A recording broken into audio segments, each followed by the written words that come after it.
বিকালে বা সন্ধ্যাবেলায় মুখরোচক চটপটা যদি কিছু খেতে ইচ্ছে হয় তাহলে খুব সহজেই বানিয়ে নিতে পারেন এই রেসিপিটি।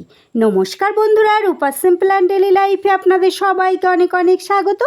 সিদ্ধ আলু আর সুজি দিয়ে দারুণ লোভনীয় এই চটপটা রেসিপিটি কিন্তু অতি সহজে বানিয়ে নিতে পারেন। একদম সফট, খুব সুন্দর আর লোভনীয় খেতে। ছোট বড় সবাই মিলে খেতে পারবেন। যদি রেসিপিটি ভালো লাগে বন্ধুরা, তাহলে একটা লাইক আর ছোট্ট কমেন্টের মাধ্যমে জানিয়ে যাবেন। আর আজ যে সকল বন্ধুরা প্রথম এসেছেন আমার চ্যানেলে, আমার রেসিপি যদি ভালো লেগে থাকে বন্ধুরা, প্লিজ আমার চ্যানেলটা সাবস্ক্রাইব করে আমার পাশে থেকে যান। এখানে আমি দুটো আলু সিদ্ধ করে তার খোসা ছাড়িয়ে নিয়েছি। সিদ্ধ আলু দুটোকে আমি একটা ছোট এরকম গ্রেটারের সাহায্যে গ্রেট করে নেব। এটা চাইলে আপনারা হাত দিয়ে চটকে নিতে পারেন, কিন্তু যাতে কোনো রকম আলুর দানা ভাব না থাকে তাই কিন্তু এরকম গ্রেটার দিয়ে গ্রেট করে নিতে হবে। চাইলে আপনারা ম্যাশার দিয়ে ম্যাশও করে নিতে পারেন। আলুটা গ্রেট করা আমার হয়ে গেছে। এবার এই আলুর মধ্যে দিয়ে দেব আমি হাফ কাপ সুজি, 100 গ্রামের মতো সুজি আছে। আর দিয়ে দেব হাফ কাপ টক দই, দিয়ে দেব পরিমাণ মতো নুন, আর দিয়ে দিচ্ছি খুব সামান্য একটু গোলমরিচ গুঁড়ো, আর খুব সামান্য একটু জল দিলাম আমি। এটা কিন্তু একদমই বেশি জল দেওয়া যাবে না, নামমাত্র জল দিয়েছি। খুব ভালো করে সব কিছু এবার মিশিয়ে নিতে হবে। আলুগুলো যদি কোনো রকম দানা ভাব থাকে আলুটার মধ্যে, এই সময় কিন্তু হাতে করে খুব ভালো করে সেটা চটকে মিহি করে নিতে হবে। সব কিছু খুব ভালো করে মিশিয়ে এইবার হাতের সাহায্যে এইভাবে এটাকে ফেটিয়ে নিতে হবে। এটা যত ভালো করে বেশি ফেটাবেন তত কিন্তু বড়াগুলো সুন্দর লাগবে খেতে। এইভাবে ভালো করে একটু ফেটিয়ে নিতে হবে।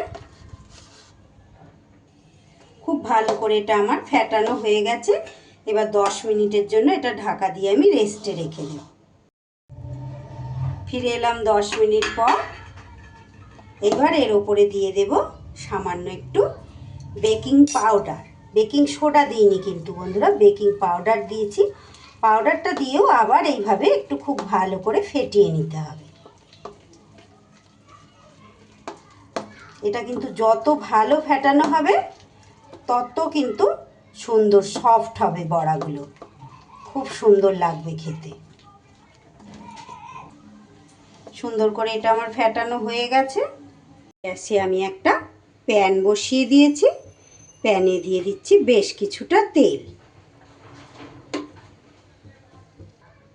তেল গরম হয়ে গেলে এইবার এটা ছোট ছোট করে, বেশি বড় করব না আমি, ছোট ছোট আকারে বড়ার আকারে এটাকে ভেজে নেব।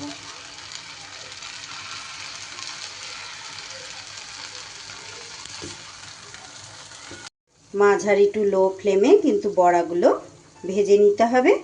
খুব লাল লাল করে কিন্তু বড়াগুলো আমি ভাজবো না, আস্তে আস্তে করে এইভাবে উল্টিয়ে দেব।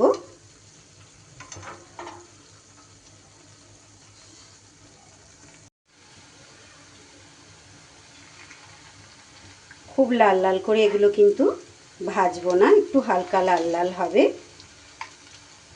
এইভাবে আস্তে আস্তে সবগুলোকে উল্টে পাল্টে তেলের মধ্যে ভেজে নিতে হবে বড়াগুলোকে। এই বড়াগুলো কিন্তু বন্ধুরা একদম দই বড়ার মতো খেতে লাগবে। তবে দই বড়া বানানো তো অনেক ঝামেলার ব্যাপার, ডাল ভেজাতে হয় আগের থেকে, ডাল বাটতে হয়, কিন্তু এটা একদম ঝামেলাবিহীন একটা কিন্তু রেসিপি। এটা যখনই মন চাইবে তখনই কিন্তু এটা আপনারা তৈরি করে নিতে পারবেন, সময় লাগবে না, সাথে সাথেই হয়ে যাবে।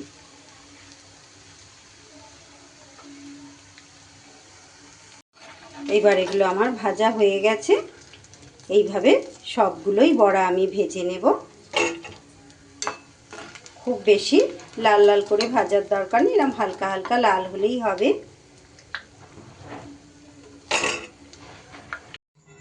সব বড়াগুলোকে আমি কিন্তু একটা প্লেটের মধ্যে নিয়ে নিয়েছি। এইবার আমি এর উপরে দিয়ে দেব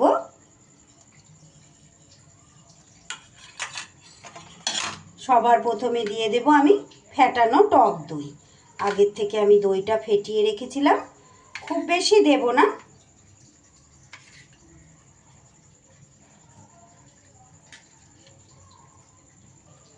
দুই তিন চামচের মতো টক দই আমি দিয়ে দিয়েছি। এইবার দিয়ে দিচ্ছি খুব অল্প একটু টমেটো সস।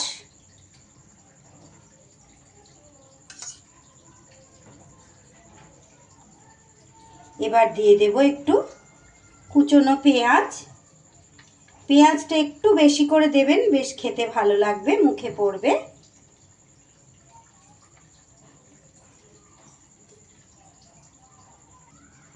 দিয়ে দেব কুচনো কাঁচা লঙ্কা। লঙ্কাটা ঝালটা আপনারা আপনাদের স্বাদ অনুযায়ী দেবেন।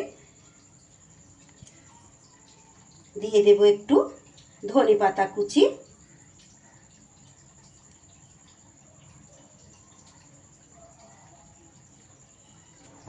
ওপর থেকে ছড়িয়ে দেব একটু ভাজা মশলা। এটাতে আমার শুকনো লঙ্কা, ধনে আর জিরে গোটা অবস্থায় শুকনো খোলায় ভেজে আমার গুঁড়ো করা আছে, সেই ভাজা মশলা একটু দিয়ে দিলাম ওপর থেকে। আর দিয়ে দিচ্ছি একটু বিট লবণ।